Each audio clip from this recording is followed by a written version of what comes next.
Check natin ang ating temperature. Ayan, 37.8 degrees Celsius. Buksan natin.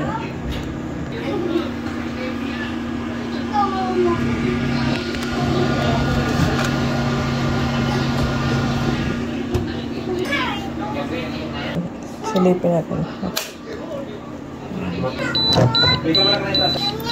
Nag-warning, ano siya. Bakit? Nagbaba siya ng, ano na, pabalik. Ano ginawa mo? Binuksan ko, nag-36 siya. Yan, tataas. Papakita ko sa inyo kung gaano yan. Ito ang ating September 20 nang sinalang ko to sa incubator. Ayan, may ano pa. Yan, may September 24. S24. Ito na siya ngayon. Yan. Malapit na mapisa.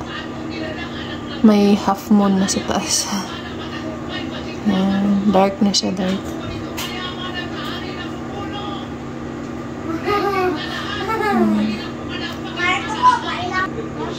Ito na, October 11 ko to sinalang. Ngayon ay October 13. Ayan, may spider na siya. Ito sa taas, oh. Ayan. Tanda na siya ay magpipisa. Fertile egg. Yan.